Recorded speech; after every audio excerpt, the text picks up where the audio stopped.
Sejam mais uma vez bem-vindos ao canal 500 Exercícios de Matemática para Gabaritar no Enem. Sou o professor Nelson Fujita. Hoje iremos ver a aula de número 23 do nosso curso. Chamo a atenção para as questões que iremos resolver na aula de hoje, de 4 questões que caíram no ano de 2019, abordando um tema que tem sido muito recorrente nesses últimos exames do Enem, que são questões que abordam matemática financeira, juros compostos, parcelamentos, cálculo de descontos que podem ser dados, participações acionárias, porcentagem sobre capital investido. Então são questões que me parecem cada vez mais atuais nas provas do Enem. Então chamo atenção, espero que vocês aproveitem estas questões, ok? Inicialmente, vamos rememorar alguns conceitos importantes para levantarmos as estratégias para a resolução desses exercícios. O que se quer e o que se tem? A pergunta que deve ser feita quando interpretamos o enunciado de um exercício de matemática para encontrarmos o que é pedido, para se resolver o mesmo. E o que se tem? A pergunta que deve ser feita quando interpretamos o enunciado de um exercício de matemática para encontrarmos o que é dado para se resolver o mesmo. Levantados esses dois quesitos, o que se quer e o que se tem, a gente vai estabelecer uma estratégia para a resolução dessas questões, ok? Vamos para a primeira de hoje. Caiu no ano de 2018, a questão 171, ela diz o seguinte: a raiva é uma doença viral e infecciosa transmitida por mamíferos. A campanha nacional de vacinação antirrábica tem o objetivo de controlar a circulação do vírus da raiva canina e felina, prevenindo a raiva humana. O gráfico mostra a cobertura, porcentagem de vacinados da campanha em cães nos anos de 2013, 2015 e 2017 no município de Belo Horizonte, em Minas Gerais. Os valores das coberturas dos anos de 2014 e 2016 não estão informados no gráfico e deseja-se estimá-los. Para tal, levou-se em consideração que a variação na cobertura de vacinação da campanha antirrábica nos períodos de 2013 a 2015 e de 2015 a 2017 deu-se de forma linear, como nós podemos observar. Aqui mostra que em 2013 era 67%, caiu para 59% em 2015 e depois subiu novamente para 61% em 2017 de forma linear. Então vem a pergunta: qual teria sido a cobertura dessa campanha no ano de 2014? E são dadas 5 alternativas. Vamos à resolução. O que se quer? Qual teria sido a cobertura vacinal no ano de 2014? O que se tem? Gráfico da campanha de vacinação antirrábica nos anos 2013, 2015 e 2017 em Belo Horizonte. Em 2014 e 2016, esses percentuais não estão informados. As variações de 2013 a 2015 e de 2015 a 2017 são lineares, ok? Vamos à resolução. Primeiramente, o que é uma variação linear? A variação linear significa que se eu colocar num gráfico cartesiano x versus y, x nas ordenadas, x nas abscissas, y nas ordenadas, a equação linear é a equação de uma reta linear, uma linha reta, ok? Então significa que essa variação seguiu um gráfico semelhante a de uma linha reta. E nós estamos esboçando aqui, exatamente o que ocorreu em 2013 e em 2015. Em 2013 nós temos a informação que a campanha atingiu 67% e que em 2015 esse valor era de 59%. E quer-se estimar o valor intermediário que foi em 2014, qual teria sido essa cobertura vacinal em 2014. Então vamos lá, vamos à resolução. Como a variação dessa taxa de vacinação é linear, podemos considerar parte desse gráfico representado pelo trapézio A', B', BC da figura. Trapézio A', B', BC da figura. Esse trapézio representa exatamente o que ocorreu nos anos de 2013 a 2015, visto que a taxa era linear, ou seja, houve uma queda linear de 2013 para 2015, de 67% para 59%. Sendo ainda que o triângulo ABC é um triângulo retângulo em A. Esse triângulo aqui é ABC, é um triângulo retângulo em A. Então vamos utilizar um conceito, são várias formas de resolver esse exercício. Eu acho que a mais simples é a seguinte. Vamos imaginar que eu tenho aqui então um triângulo, pelas propriedades que a gente conhece dos triângulos semelhantes, o que nós sabemos? Ó, esse triângulo aqui, ó, que tem base x pequena, xzinho, né? E esse B e vértice B é semelhante a esse mesmo de vértice B e base AC. Ok? Então, base maior, base menor, altura maior. Então, eu posso usar esse conceito de semelhança. O que diz esse conceito? Ele advém do chamado teorema de Tales, né? Feixe de retas concorrentes cortado por feixes paralelos. Mas, enfim, se nós temos dois triângulos semelhantes, eu posso afirmar o seguinte, que a base do triângulo menor, por exemplo, está para a base do maior, assim como a altura do menor está para a altura do maior. Essa é uma proporção que eu posso extrair de triângulos semelhantes. Então vamos lá. Por semelhança de triângulos entre o ABC e o triângulo menor de base x, temos o xzinho está para AC, o xzinho, que é a base desse triângulo menor, está para o seu triângulo semelhante maior, a base AC, assim como a altura do menor está dividido pela altura do maior, assim como a altura do menor, essa distância aqui, está para a do maior, que é essa distância de A até B. Ok? Então vamos lá. X, que é a altura do menor, está para 8, que é a altura do maior, assim como esse segmento de reta, que é 2015 menos 2014, do gráfico, 2015 menos 2014, está para a do maior, que é 2015 menos 2013. Ok? 2015 menos 2014 é 1, 2015 sobre 2013 é 2. Logo, x está para 8, assim como 1 está para 2. Ora, isolando o x igual a 8 sobre 2, o que vai dar 4%. Portanto, eu tenho aqui, fazendo essa projeção, que no ano de 2014 a diferença foi de 4%, a mais do que B ou a menos do que C. C 2013 e B 2015. Então, o percentual do ano 2014 foi 4% maior que em 2015, ou seja, 59%. Mais 4%, 63%. E se nós formos olhar as alternativas colocadas, é a alternativa B, 63%. Resposta B. Ok?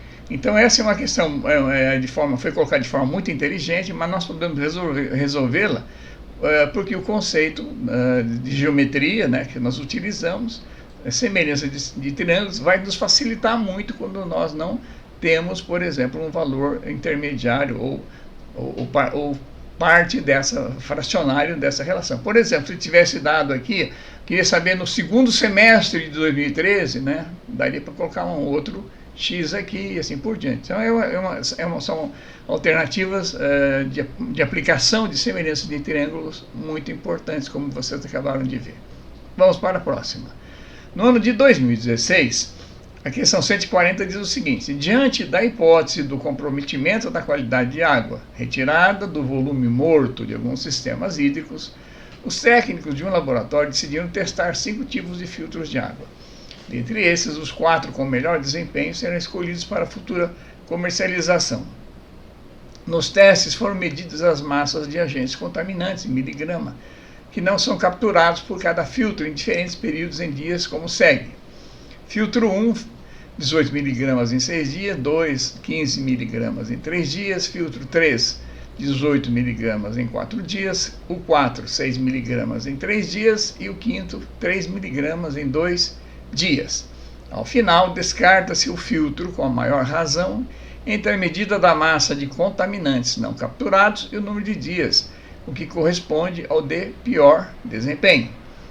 Então, pergunta-se, o filtro descartado é o... E aí são os 5 filtros que nós vamos ter que mostrar, ou encontrar qual que deverá ser descartado. Vamos à resolução. O que se quer?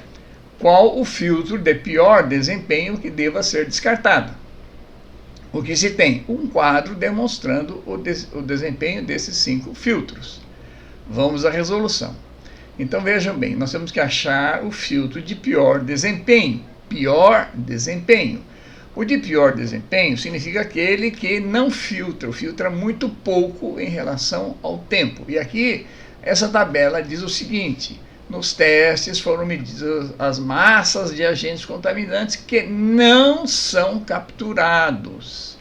Então, na resolução, nós temos que calcular o desempenho em função de agentes não capturados. Então, quanto maior a quantidade de agentes nocivos não forem capturados por esses filtros, pior é o desempenho, correto? E quanto menos for a quantidade de agentes não capturados, melhor o desempenho. Ficou claro? Então, a pegadinha dessa questão está exatamente no enunciado. Quer-se saber que o pior desempenho não é o que captura mais, é pelo contrário, é os que não são capturados, tá certo? Então, vamos lá. Primeiro filtro. O enunciado diz que não são capturados 18 miligramas em 6 dias. Significa que são 3 miligramas por dia. O filtro 2 são 15 miligramas em 3 dias, o que vai dar 5 miligramas por dia. O terceiro são 18 em 4 dias. 18 dividido por 4 dá 4,5 miligramas por dia. O quarto, 6 miligramas em cada 3 dias, o que daria 2 miligramas por dia. E o quinto, 3 miligramas por 2 dias, o que dá 1,5 miligrama por dia. Portanto, em função dos agentes não capturados, nós temos o filtro 2, que não capturou 5 miligramas por dia. Foi o pior desempenho de todos esses 5 filtros, e a resposta é a resposta 2. Ok? Então, é um exercício simples de ser resolvido, mas muitos erraram porque não interpretaram o enunciado. Não era o filtro 5 que ele queria o filtro 2, ou seja, aquele de pior desempenho. E o pior desempenho era o que não capturava a maior quantidade de elementos nocivos. Ok? Vamos para a próxima. Também no ano de 2016, a questão 142 diz o seguinte: um paciente necessita de reidratação endovenosa feita por meio de 5 frascos de soro durante 24 horas. Cada frasco tem um volume de 800 ml de soro. Nas primeiras 4 horas deverá receber 40% do total a ser aplicado. Cada mililitro de soro corresponde a 12 gotas. O número de gotas por minuto que o paciente deverá receber após as 4 primeiras horas será. E aí são dadas 5 alternativas. Vamos à resolução. O que se quer? O número de gotas por minuto que o paciente deverá receber após as 4 primeiras horas. O que se tem? A reidratação do paciente durante 24 horas com 5 frascos de soro, e cada frasco possui 800 mililitros. Sabe-se que a dosagem nas primeiras 4 horas corresponde a 40% do total administrado. E sabe-se também que cada ml equivale a 12 gotas. Então, o que se sabe, essas 3 coisas foram extraídas do enunciado. E pela pergunta que fizemos, o que se tem, extraímos essas 3 informações. A primeira, que a reidratação durou 24 horas com 5 frascos, cada frasco com 800 ml. E nas primeiras 4 horas houve uma quantidade maior que foi administrada, 40%, e o restante foi nas outras 20 horas.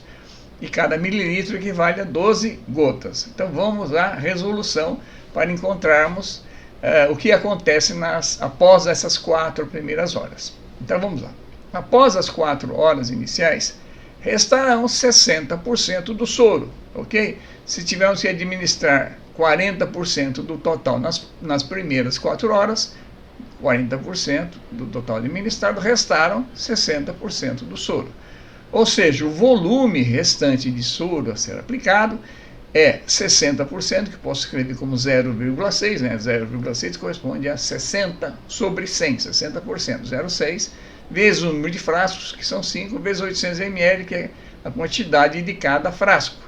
Então, são 5 vezes 800 ml, o total daria 4.000 ml, 60% de 4.000 vai dar 2.400 ml. Muito bem.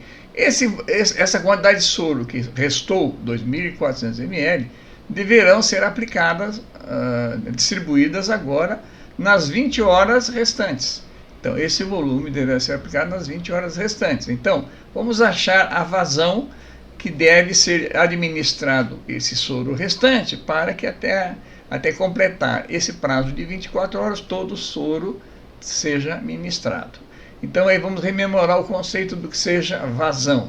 A vazão que atravessa uma certa secção do escoamento é igual ao volume total que passa nessa secção dividido pelo tempo, ou seja, vazão, em linguagem mais simples, é o volume dividido pelo tempo. O volume que nós temos aqui, 2.400 ml sobre 20 horas, o que vai dar 120 ml por hora. Portanto, a vazão Q será 120 ml por hora. Cada hora temos 60 minutos em cada hora, portanto, aqui nós vamos ter 120 dividido por 60, o que equivalem a 2 mililitros por minuto. Então, esses 2.400 mililitros divididos em 20 horas vão dar 120 mililitros por hora, considerando que cada hora são 60 minutos, isso vai equivaler a 2 mililitros por minuto. Como cada mililitro equivale a 12 gotas, então 2 mililitros serão 24 gotas por minuto, e a resposta correta é a resposta C. Ok? Simples, mas também mexendo com a questão da interpretação do enunciado, né? Ele quer saber o que faltou para ser administrado e não o que havia sido já administrado. Então, cuidado que o 40% é o que já havia sido administrado. O que restava era 60% nas 20 horas ainda que faltavam para ser administrado o soro. Tá claro? Vamos para a próxima. No ano de 2018, a questão 143 diz o seguinte: durante uma festa de colégio, um grupo de alunos organizou uma rifa. 80 alunos faltaram à festa e não participaram da rifa. Entre os que compareceram, alguns compraram 3 bilhetes, 45 compraram 2 bilhetes e muitos compraram apenas um. O total de alunos que comprou um único bilhete era 20% do número total de bilhetes vendidos. E o total de bilhetes vendidos excedeu em 33 o número total de alunos do colégio.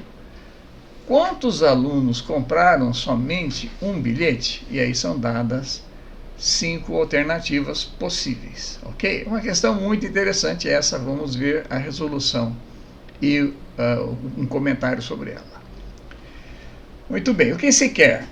Quantos alunos compraram um só bilhete da rifa? Veja que não há dada nenhuma pista aí, apenas se falam de alguns compraram, né? Muitos compraram apenas um. Então, quem são esses muitos aí? Então, vamos ver, a cada pergunta vai ser uma informação que nós vamos ter que extrair para montar um sistema algébrico e resolver o que se pede.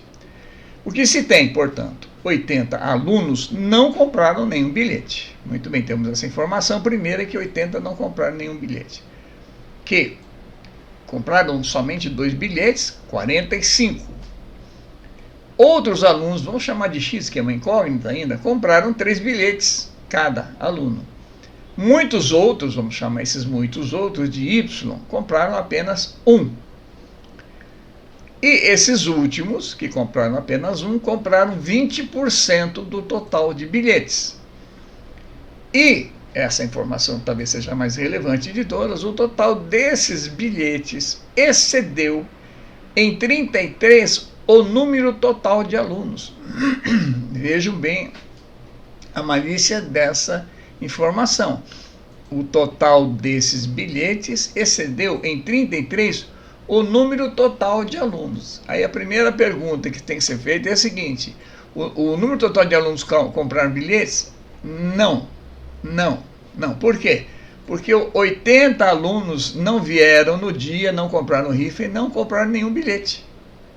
Mas são alunos da escola. Vejam bem a grande pegadinha dessa questão, eu estou chamando a atenção para isso, que é muito comum nas questões do Enem, estar no corpo da redação, da interpretação do que se quer e do que se tem, essa informação. 80 não compraram, mas são alunos da escola. Tá claro? Então vamos à resolução. Temos que fazer uma montagem de um sistema algébrico. Vamos chamar de B maiúsculo o total de bilhetes. Vamos ver as informações. A primeira informação é a de que a quantidade, vamos pegar essa última informação, o total desses bilhetes excedeu em 33 o número total de alunos. Então, o total de bilhetes é a quantidade de bilhetes que os alunos que compraram 3, mais aqueles que compraram apenas 1, mais aqueles que compraram 2, tá certo? E mais os que não compraram nada, nenhum bilhete. Então, esse é o número total de alunos. Os X que compraram 3, Y que compraram 1, 45 que compraram 2 e 80 que não compraram nenhum. E o enunciado ainda diz que o número total de bilhetes excedeu em 33, significa que essa quantidade toda de alunos que compraram os bilhetes, mais os 33, mais 33, é o total de bilhetes vendidos. Portanto, o total de bilhetes ainda é maior que o número de alunos, ok? Então vamos lá. Se eu já destrinchar essa equação aqui, nós vamos ter que B igual a X mais Y e a soma de 45 mais 80 mais 33 vai dar 158, ok? Bom, vamos à segunda informação. A de que 20% do total de bilhetes foram comprados pelos alunos Y. Os outros alunos, aqueles que compraram apenas um bilhete, estão chamando de Y, compraram 20% do total. Portanto, o Y é 0,2 vezes o total B de bilhetes, 20% de B. Ou seja, B, a quantidade total é 5 vezes Y, já que Y é 0,20 de B maiúsculo aqui. 0,20 do total de bilhetes. Então, B é 5 vezes Y. Então, já temos a primeira equação, que X mais Y mais 158 é B, e que B vale 5Y. Vamos ver usando a terceira equação aqui, a terceira informação. A terceira informação diz o seguinte, que 45 alunos compraram 2 bilhetes. Tá certo? Então vamos colocar lá, 45 alunos compraram 2 bilhetes. Que X alunos compraram 3 bilhetes. E que Y alunos compraram um bilhete. Então, a soma dessas 3 considerações também vai dar o número total de alunos. O número total de bilhetes. O número total de bilhetes são aqueles que compraram apenas um, que são Y. Aqueles que compraram 3x, são X alunos, compraram 3, e os que compraram 2, está informado já o valor 45. Então, chegamos na expressão também que B é 90, que é 45 vezes 2, 90, mais 3x, mais Y. Vejam bem, existe uma regra quando nós montamos um sistema de equações algébricas ditas de primeiro grau, né, que são todas equações cuja potência de x e y é igual a 1, então são chamadas equações lineares de primeiro grau. Então tem um teorema que diz o seguinte, quando eu tenho um sistema de equações lineares formado por n equações, e n incógnitas, ele é determinado. Nesse caso, então, nós temos um sistema com 3 equações e 3 incógnitas. Quais são as 3 incógnitas? X, Y e o número total de bilhetes. Tá claro? Então, ou seja, se nós resolvemos esse sistema algébrico, nós podemos achar uma dessas coisas primeiro, depois podemos achar a segunda e a terceira. Ou seja, é possível achar o número de alunos que compraram 3 bilhetes, que é o X, ou que compraram apenas um, que é o Y, ou o número total de bilhetes vendidos, que é a outra incógnita, ok? Mas o exercício pede apenas o valor de Y, porque ele diz o seguinte, quantos alunos compraram um só bilhete da rifa, é isso que ele quer saber. Então, é o que nós chamamos de Y aqui, os alunos Y que compraram apenas um bilhete, ok? Vamos achar o Y então. Se eu igualar a essa primeira expressão que eu tenho aqui, B igual a X mais Y mais 58, com B igual a 5Y, se eu igualar essas duas, eu tenho que 5Y igual a X mais Y mais 158. Se eu passar o Y para o primeiro membro da equação, vai ficar 5Y menos Y, vai dar 4Y. Então, 4Y é igual a X mais 158. Vamos chamar essa expressão de um romano aqui, tá? Se eu igualar agora B com C, ou seja, a informação de que B é 5 vezes Y e que B vale 90 mais 3x mais Y, igual a B com C, então eu tenho que os 5Y, que são B, é igual a 90 mais 3x mais Y. Estou montando agora a segunda equação desse sistema obtida através da igualdade das duas seguintes. Tá? Igualei a primeira com a segunda, porque tem duas expressões para B aqui, depois igualei a segunda com a terceira. Essa é uma das formas de resolver. Existem outras para resolver, outras formas mais complexas, mas essas talvez seriam a mais simples, seria por substituição. Estamos isolando uma das incógnitas e substituindo para encontrarmos as demais, ok? Portanto, o que aconteceu aqui? Na primeira, então vamos voltando à equação. Quando igualo B com C, eu tenho que 5y igual a 90 mais 3x mais y. Passando o y para o primeiro membro, vai ficar 5y menos 1, vai dar 4y. E o que sobrou no segundo membro da equação é 90 mais 3x, ou 3x mais 90. Ok? Então veja bem que na primeira equação que eu obtive dessa igualdade, eu tenho 4y, x mais 158. E a segunda, 4y, então eu posso igualar 1 com 2 aqui, ó. Igualando 1 com 2, eu tenho que 3x mais 90 é igual a x mais 158. Então, passando o x para o primeiro membro, vai ficar 2x igual, passando 90 para o segundo membro, eu vou ter 158 menos 90, que vai dar 68. E os 2x que estão multiplicando, para isolar o x, eu passo o 2 dividindo no segundo membro da igualdade, ok? Então vai dar x igual a 34, e eu posso agora, tendo o valor de x, eu posso usar tanto na primeira equação, 1 romano ou na 2 romano, para achar o valor de y. Então, por exemplo, vou pegar na primeira aqui, ó, eu sei que 4y será 34, já que o x é 34, mais 158. Para isolar o y, basta dividir tudo por 4. Então, vai ser 34 mais 158 dividido por 4. 34 mais 158 dá 192, dividido por 4. 48 alunos foram aqueles que compraram um só bilhete da rifa. Ok? E a resposta correta, portanto, é a resposta D. É uma questão um pouquinho trabalhosa, mas é muito importante que a gente monte corretamente esse sistema algébrico. Lembrando que é importante ler e interpretar o significado da informação dada, para que a gente transforme ela numa incógnita primeiramente, e depois a gente descubra o valor dessa incógnita. Foi o que nós fizemos então nessa questão, ok? Haverão outras daqui para frente, mas eu quero chamar a atenção para esse fato. É importante extrair do enunciado a informação correta, para que a gente não faça confusão, e aí é que está. Muitas vezes o examinador está querendo saber muito mais do conhecimento da língua portuguesa, do entendimento do que se quer ou do que se tem, do que de fato o cálculo matemático. Ok? Vamos para a próxima. No ano de 2011, caiu a seguinte questão de número 149. Observe as dicas para calcular a quantidade certa de alimentos e bebidas para as festas de final de ano. Para o prato principal, estime 250 gramas de carne para cada pessoa. Um copo americano cheio de arroz rende o suficiente para 4 pessoas. Para a farofa, calcule 4 colheres de sopa por convidado. Uma garrafa de vinho serve 6 pessoas. Uma garrafa de cerveja serve 2. Uma garrafa de espumante serve 3 convidados. Quem organiza festas faz esses cálculos em cima do total de convidados, independentes do gosto de cada um. Então, são dicas para se elaborar uma ceia, e para isso foram dados esses quantitativos de ingredientes e o número de pessoas que corresponderia a esses ingredientes. Então vamos lá à pergunta.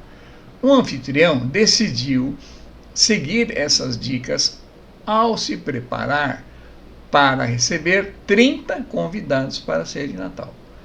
Para seguir essas orientações à risca, o anfitrião deverá dispor de, e aí são dadas 5 combinações de ingredientes possíveis. Vamos à resolução para descobrir qual delas é a correta. O que se quer? A quantidade de ingredientes para preparar uma ceia para 30 convidados, segundo as dicas informadas. O que se tem? Uma tabela estabelecendo a quantidade de cada ingrediente por pessoa. Então vamos resolver a questão multiplicando a quantidade de pessoas, que é 30 convidados, vezes o que cada pessoa, cada convidado consumiria dentre esses ingredientes. Então vamos lá, vamos primeiramente descobrir qual a quantidade de carne. O enunciado aqui diz assim: estima-se 250 gramas de carne para cada pessoa. Então eu tenho o número total de pessoas, são 30, vezes 250 gramas, que equivale a 0,25 quilogramas, lembrando que 1.000 gramas equivale a 1 quilograma, portanto 250 gramas equivale a 0,25 quilogramas. São 30 pessoas, vezes 0,25, nós vamos obter 7,5 kg de carne, ok? Olha, só por essa questão aqui, ó, já a primeira alternativa A e a B foram eliminadas. Ó. A colocou 120 quilos de carne e a B, a terceira também, A 120 quilos, a B 120 e a terceira 75. Então restaram como respostas corretas a D ou a E. Vamos continuar. Quantidade de arroz.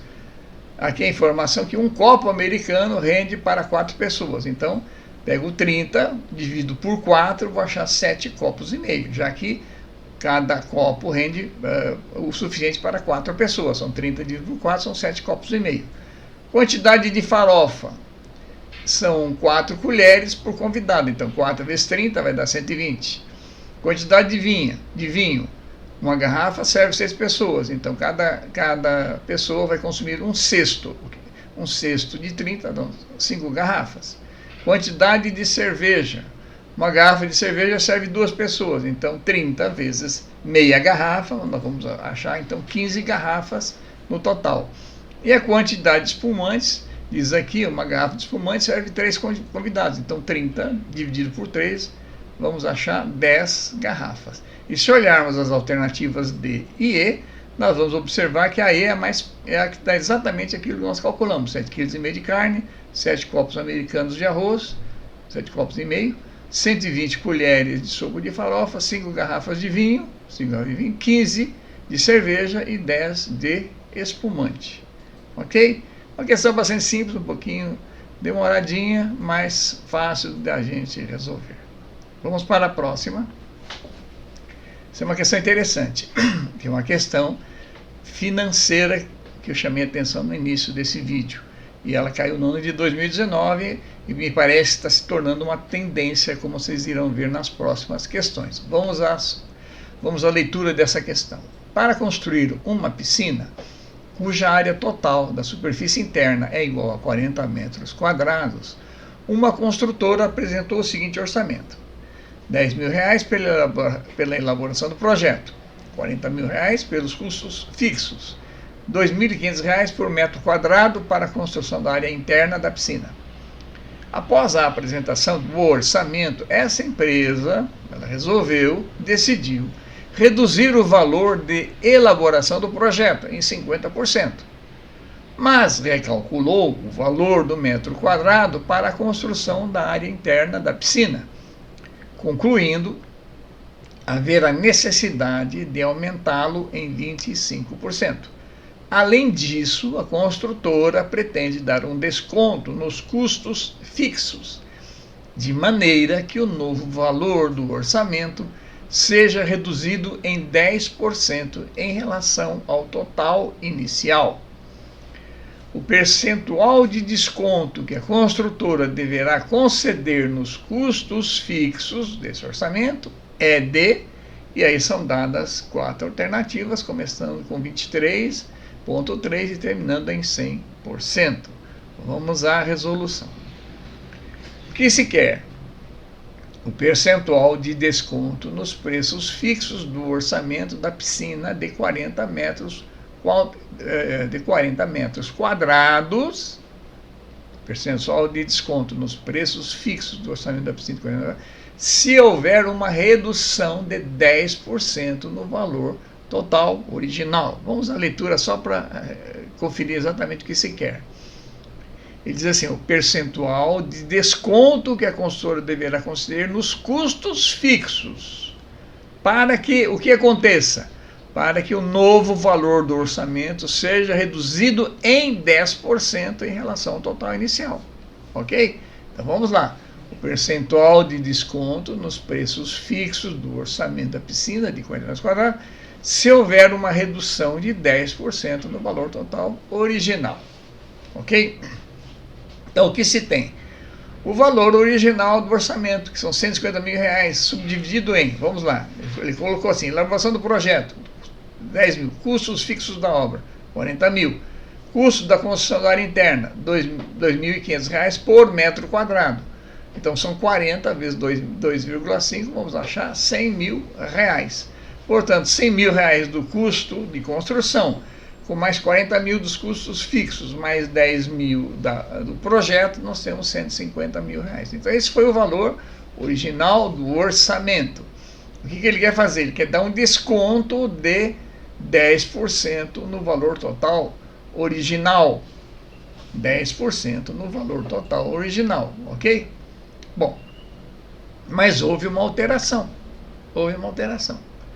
Qual foi a alteração que houve? Bom, a alteração que houve foi a de que houve um desconto de R$5 mil no projeto e houve um acréscimo de 25% nos custos da construção interna. Vamos rever a leitura para checarmos isso aqui, ó. Após a apresentação do orçamento, essa empresa decidiu reduzir o valor da elaboração do projeto em 50%. Então, se o valor do projeto era 10 mil, ele reduziu 5 mil. Porém, recalculou o valor do metro quadrado para a construção da área interna, aumentando em 25% esses 2.500 quadrados por metro quadrado. Então, ele aumentou isso aqui e reduziu aquele. Está claro? Muito bem. Então vamos lá, então houve uma redução de 5 mil, mas houve um acréscimo de 25%. 25%. O que é 25% do custo de R$100 mil aqui, que é a área interna? É R$25 mil. Então, descontou 5, mas acrescentou 25. Então, na alteração do orçamento original, que era 150 mil, houve um acréscimo, na realidade, de R$20 mil, porque ele descontou 5 no projeto, mas acrescentou 25 na construção interna. Portanto, nós temos agora o orçamento que ele calculou foi de R$170 mil e não 150. Mas o exercício diz o seguinte: quer saber qual o desconto que tem que ser dado no valor do preço fixo, que ele vai ter que alterar agora, para atingir não 100% do valor original, ele quer só 90% do valor original, ele tem que dar um desconto de 10% no valor original. Então vamos lá. Então, para reduzir o orçamento original em 10%, o novo valor desse orçamento deverá ser 0,9 vezes 150 mil, ok? Se eu vou dar um desconto de 10, então que vai o valor que eu vou cobrar, o valor que eu vou requisitar será 90% dos 150, ou seja, 135 mil é o valor do orçamento total, agora com o desconto dado. Mas ele custava 170 mil. Então, portanto, para adequar esse novo orçamento, deverá ser dado um desconto de 35 mil. Vejam, então não é 10%, não são 15 mil que ele vai ter que dar um desconto. Ele tem que dar um desconto de 35 mil, porque ele já tinha crescido mais 20 mil no orçamento. Então, os 20 mais os 15, vai dar os 35 mil nos custos fixos da obra, estimados inicialmente em 40 mil. Ora, se ele vai dar um desconto de 35 mil numa coisa que ele havia estimado inicialmente em 40 mil, ele vai ter que fazer o quê? Vai ter que dar um desconto muito grande. O que vai equivaler a 35 mil dividido por 40 mil vai dar 87,5%. Porque ele ia cobrar antes 40 mil, vai ter que cobrar o quê agora? 5 mil apenas, vai ter que dar um desconto de 35 mil nesse item chamado custos fixos da obra. Portanto, o valor será de 87,5 e a resposta correta é a resposta D. Um rápido comentário nessa questão.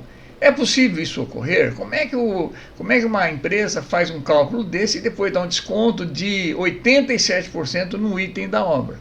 Aqui foi apenas uma reengenharia de valores orçados. O que significa o custo fixo da obra? Entra no custo fixo da obra o salário da secretária, do pessoal administrativo, dos engenheiros que são contratados, por salário mensal, né? O custo de energia elétrica, água, aluguel de máquinas, equipamentos da sede, enfim. Esse é o custo fixo. Então, de repente, ao refazer o orçamento, a equipe que elaborava o orçamento achou melhor extrair esse custo fixo alto que tinha colocado e colocar como custo variável, né, embutido no custo do metro quadrado da obra. Por isso que o custo do metro quadrado da obra, que era antes de 2.500, sofreu um acréscimo de 25%. Ou seja, em vez de estimar em 100 mil, ele acrescentou quase que 20 mil, né, uma porcentagem aqui, e tirou do custo fixo. Isso porque se o cliente fosse achar, mas por que tanto custo fixo, seria mais difícil explicar para o cliente o porquê desse valor tão alto no orçamento. Então, ele, por uma questão, vamos dizer, de estratégia, de vendas, vamos dizer assim, eles transferiram esse custo fixo para um custo variável que, no fim, acabou sendo a mesma coisa. Porém, do ponto de vista de orçamento, a redução foi extremamente alta, ou seja, 87,5%. Ok? Vamos para a próxima. Muito interessante essa questão. Ela pode cair nos próximos anos no Enem, usando conceitos semelhantes desse, né? Orçamentos. Vamos para a próxima. No ano de 2018, a questão 167 diz o seguinte: de acordo com um relatório recente da Agência Internacional de Energia, o mercado de veículos elétricos atingiu um novo marco em 2016, quando foram vendidos mais de 750 mil automóveis da categoria, isso no mundo inteiro. Com isso, o total de carros elétricos vendidos no mundo alcançou a marca de 2 milhões de unidades desde que os primeiros modelos começaram a ser comercializados em 2011. No Brasil, a expansão das vendas também se verifica. A marca A, por exemplo, expandiu suas vendas no ano de 2016, superando em 360 unidades as vendas de 2015, conforme apresentado no gráfico. Então, nós temos um gráfico aqui, onde temos no eixo das abscissas o número de carros, nas ordenadas os anos 2014, 2015, 2016, e as figurinhas representando, então, a evolução das vendas de carros elétricos. Então vamos à pergunta. A média anual do número de carros vendidos pela marca A nos anos representados no gráfico, a média anual, foi de, e são dadas 5 alternativas possíveis, vamos à resolução. O que se quer? A média anual do número de carros vendidos pela marca A nos anos representados no gráfico. O que se tem? Um gráfico ilustrativo representando o crescimento na venda de carros elétricos no Brasil, pela marca A. Aumento de 360 unidades em 2016 sobre as vendas em 2015.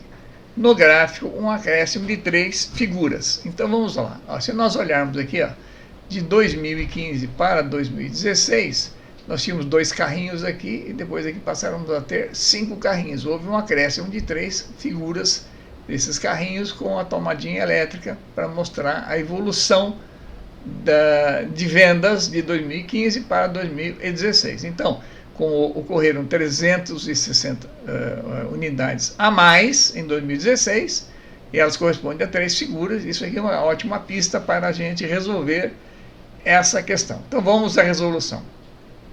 Para o cálculo da média, iremos considerar que cada figura, aquele carrinho com tomada, seja equivalente a 360 dividido por 3, ou seja, 120 unidades.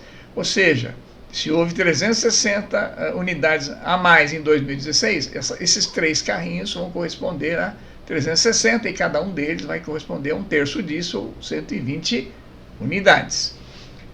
Nessa consideração, o gráfico representa vendas em 2014 de apenas um carrinho igual a 120 unidades.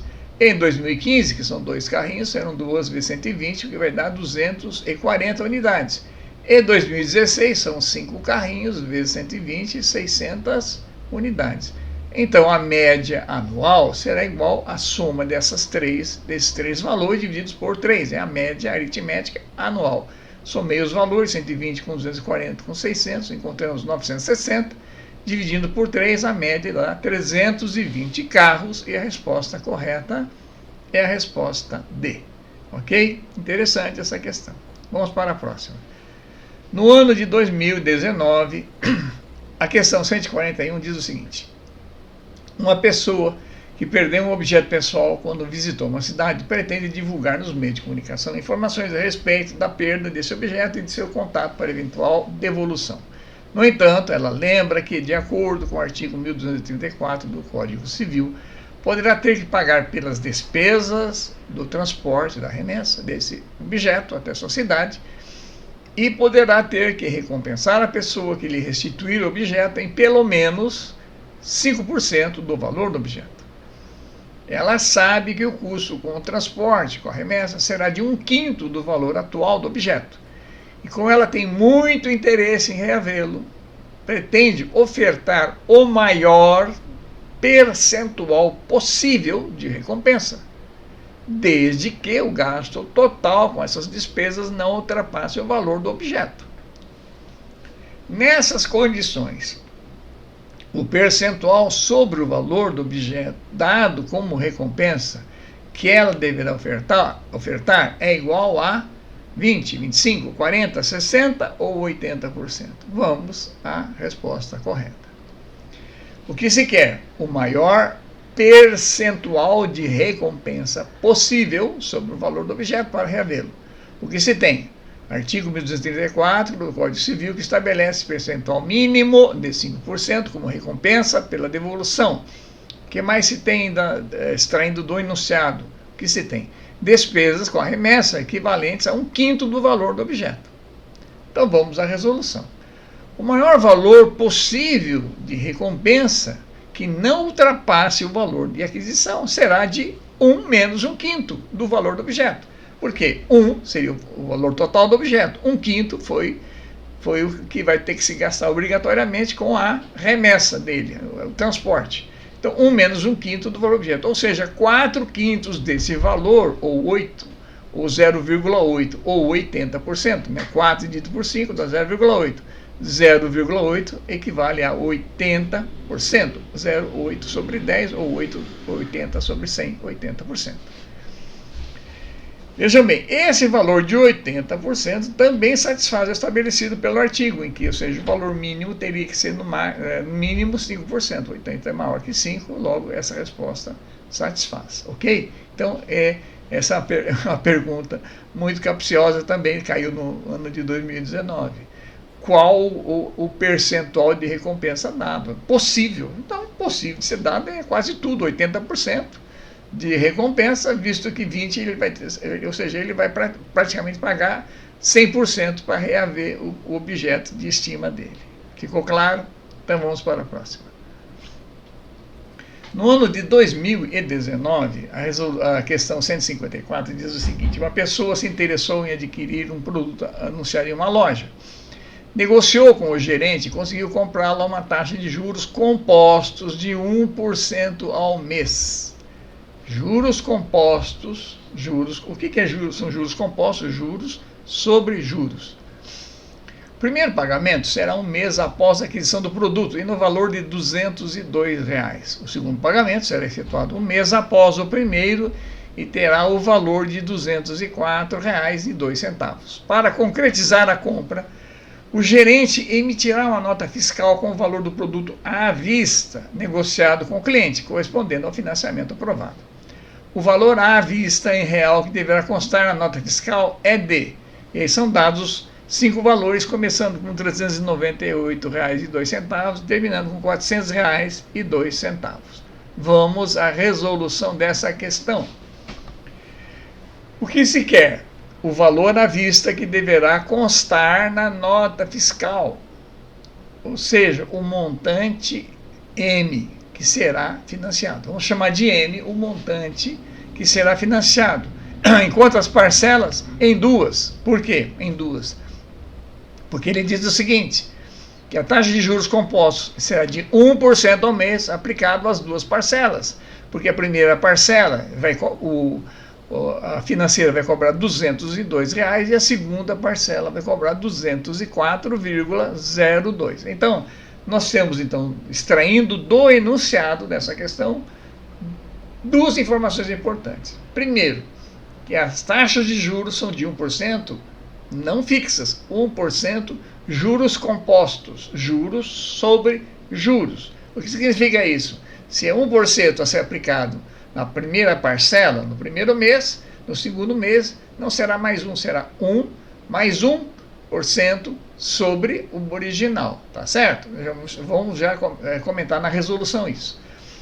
Então, a primeira informação que são juros compostos. A segunda informação que são duas parcelas. Vai pagar em 2 meses, 30 dias depois da compra, outro 60 dias após a compra.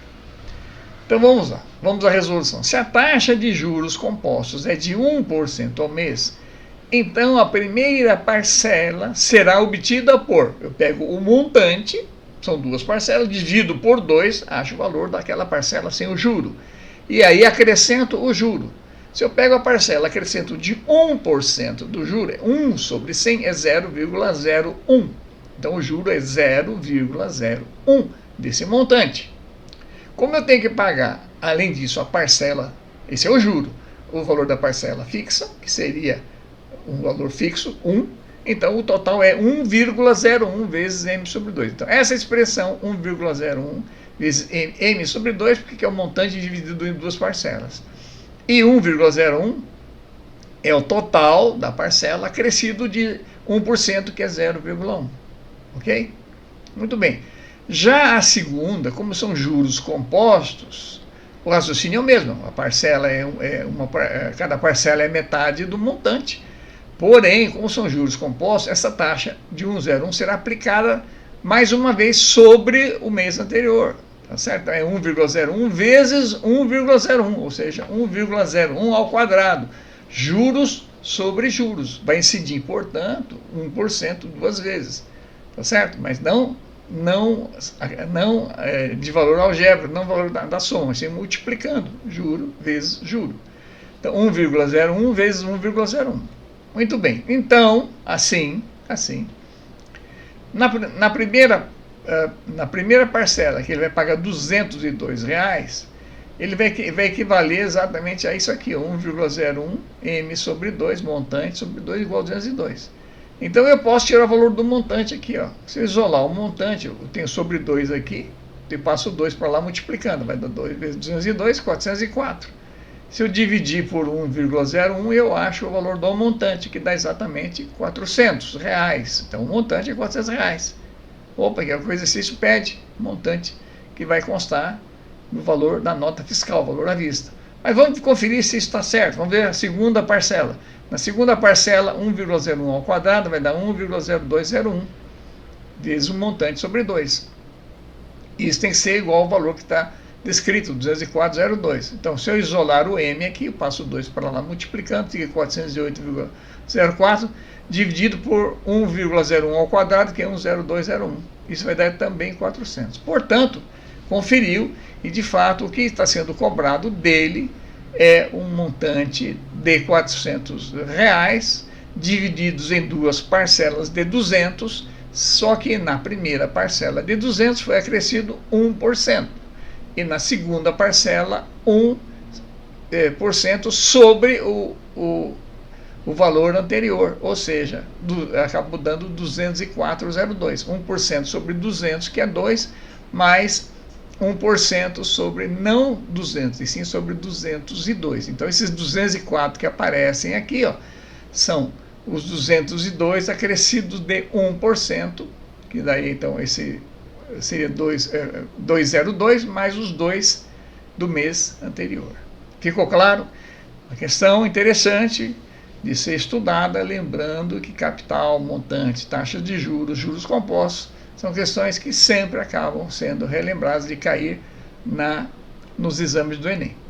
Teremos outras questões para estudar mais e fixar esse conceito para aqueles que ainda não têm isso claro, né? Conceitos de matemática financeira e que são sempre cobrados no Enem. Vamos para a próxima.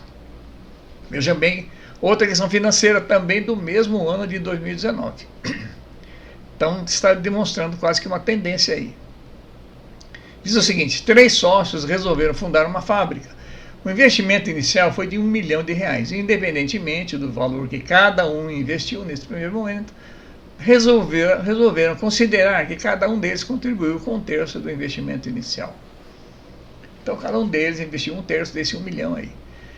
Algum tempo depois, um quarto sócio entrou para a sociedade e os 4 juntos investiram mais 800 mil na fábrica. Cada um deles contribuiu com 1/4 desse valor, portanto. Quando venderam a fábrica, nenhum outro investimento havia sido feito.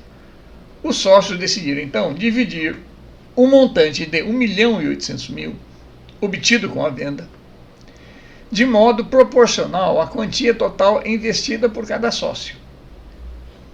Pergunta-se, quais os valores mais próximos em porcentagens correspondentes às parcelas financeiras que cada um dos 3 sócios iniciais e o quarto sócio, respectivamente, receberam?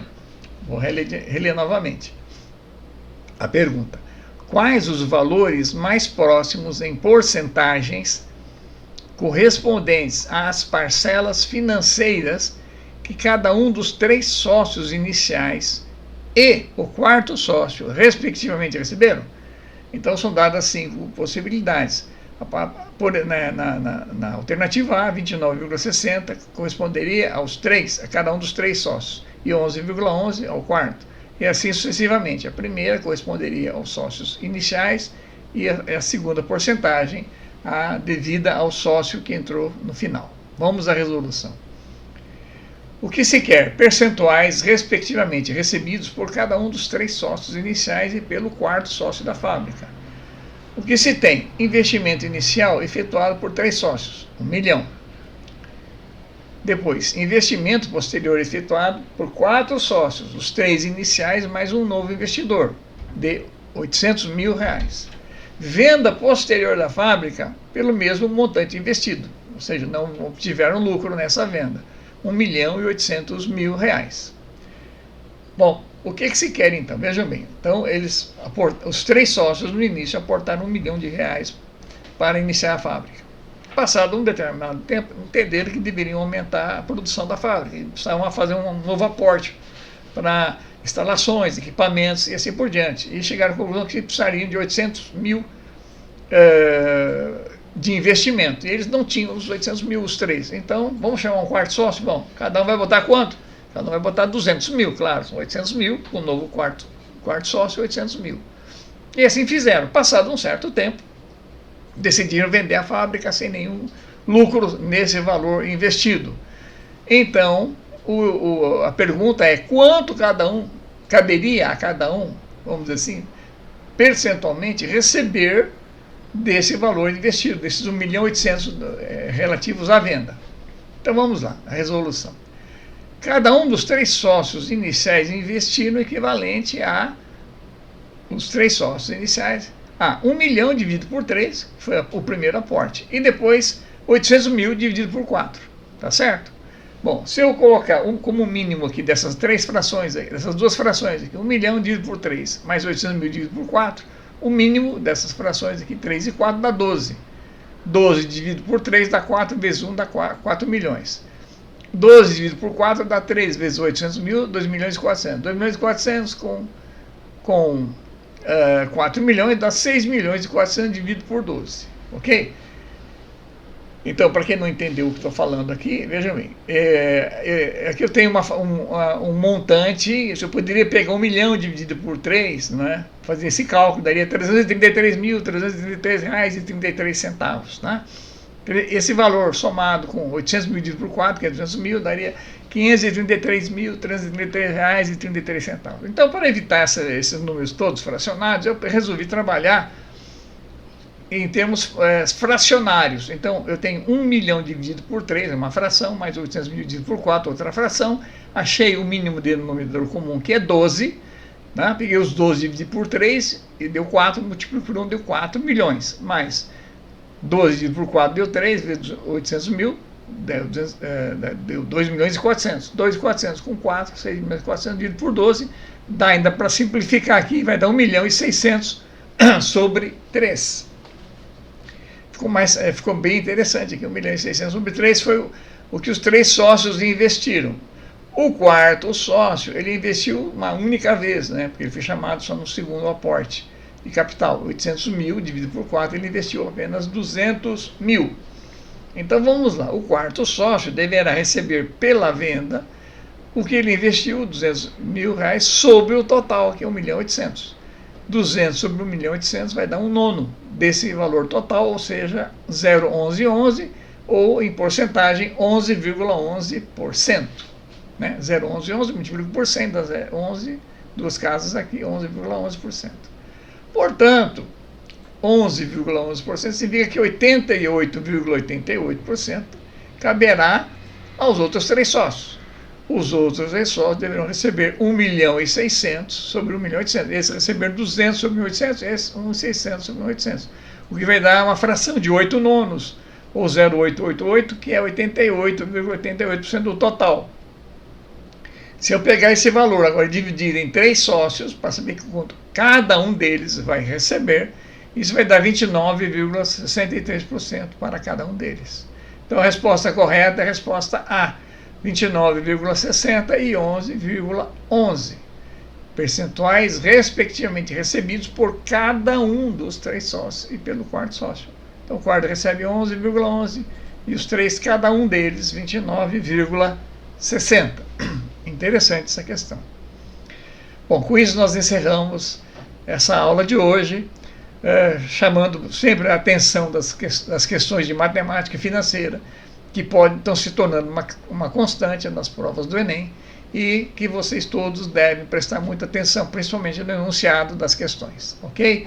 Inscrevam-se no canal, aqueles que não estão inscritos, porque isso vai ajudar, vai beneficiar uma série de outras pessoas que não estão tendo acesso, e o YouTube vai com certeza propiciar o acesso pela divulgação do canal a mais interessados. Obrigado, até uma próxima.